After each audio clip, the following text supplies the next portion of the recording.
خب حالتی که شما سلام میدید جواب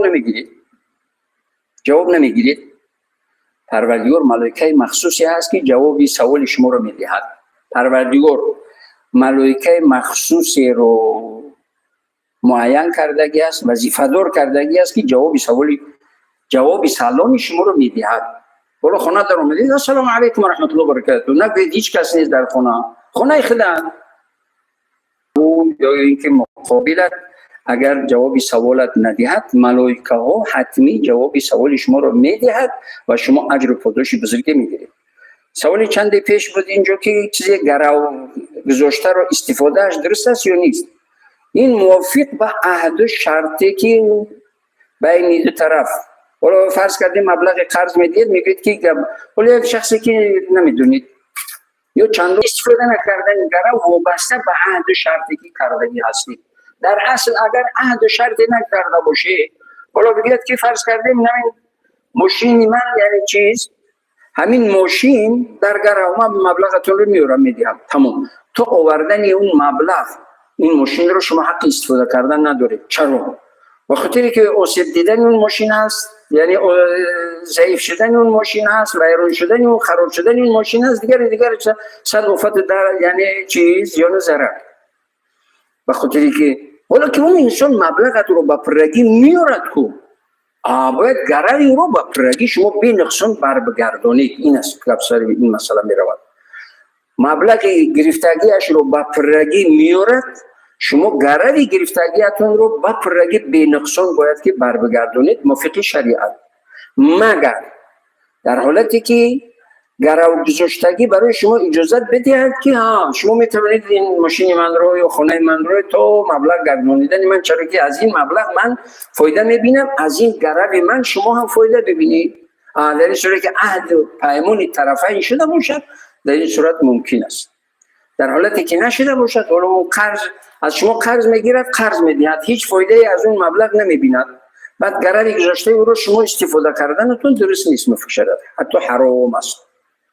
باید سالم بی نقصان باید که گروی گذاشتهش رو به صاحبش برمیگردانید. خب ولی اینجا سوال چی سوال بود؟ باز اینجا سوال بود که یعنی کدام حالت مکروه و حالتهای مکروه رو گفتیم با پرگی. حالا این حالتی که سوال الهی بیرون از موضوع که گرو و اون دخترچه، ما با این برادری که در تماس برآمد، خب دیگه این رقمی اداره است، مرکز اسلامی هست، سوالهای گوناگون هم میآیند هر وقت به برنامه هم و با سوال اون جواب میگیم. وقتی معین شدم به پایان رسیده ایستاده است و در اخیر از خداوند عزوجل تمام خیر و برکت و عزت و برکت و سعادت دنیا و آخرت رو برای شما با دعا تمنا میکنم. پروردگار همیشه شما رو و اهل خانواده و فرزندان و عزیزان و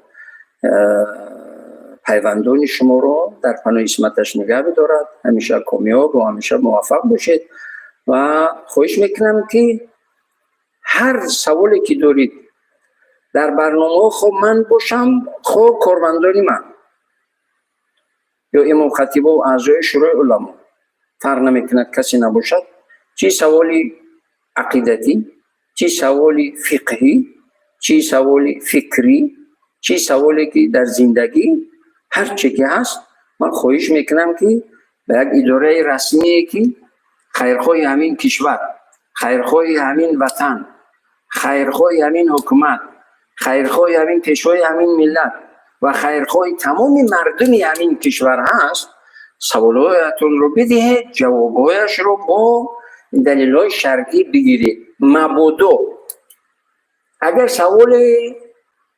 سوال دادید که جواب قناعت شونده به شما نشد، شما میتوانید یعنی برنامه‌های آینده که هر روز جمعه ساعت 11 تا 12 هست میتوانید شما سوال رو تکرارا بگید که این جواب شما من رو قانع نکرد، خواهش میکنم که این رو به تفصیل تر جواب بگویید. یا اینکه داملای محترمی که من سوال داده بودم یعنی سوالی قانع کننده نداد، من قانع نشدم، باید که سوال من باید در جواب سوال من رو قانع میکرد. محترمون دوملو رو بگید که در برنامه آینده به این سوال من مفصلتر با دلیل شرعی یعنی آیت و حدیث های صحیح جواب بگرداند شما حق دارید که طلب کنید، چرا که این اداره مسلمانان یعنی اداره همه شما هست و از رهبر مرکز اسلامی و رئیس شورای علما تا تمام کارمندان این مرکز و شورای علما همه در خدمت شما هستند، همه خادم شما هستند. حالا پیامبر علیه السلام میگه که سید القوم خادمهم، سید یعنی رهبر هر یک قوم خادم اون قوم هست. یعنی ما همه در خدمت همین ملت و همین کشور و همین دولت هستیم، یعنی در خدمت شما هستیم.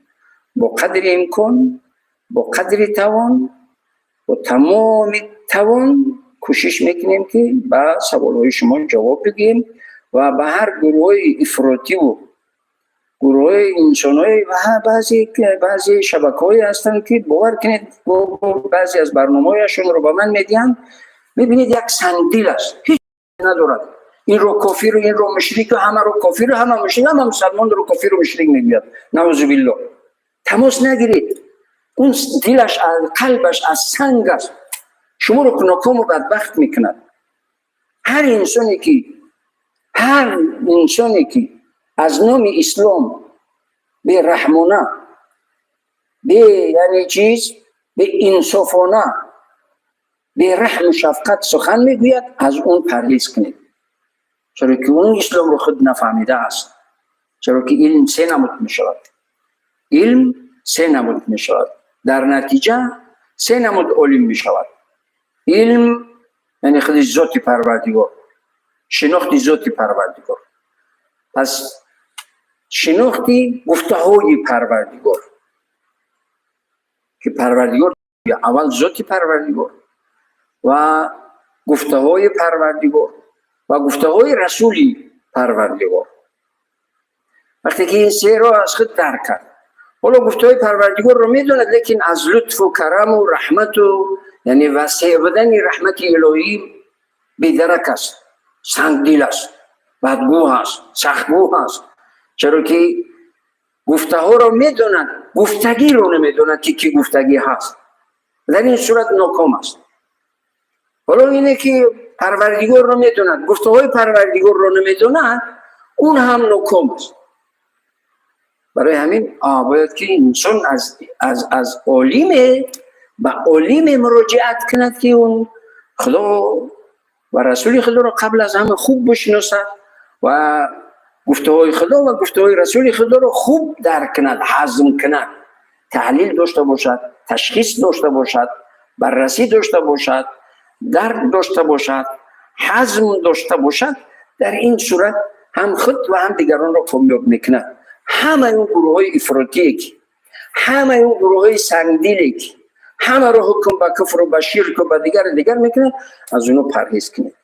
خداوند عزوجل همیشه کامیاب و همیشه موفق و همیشه سربلند و همیشه عزت دنیا و آخرت نصیب رجیتان بگرداند. تا برنامه های دیگر در پناه پروردگار باشید.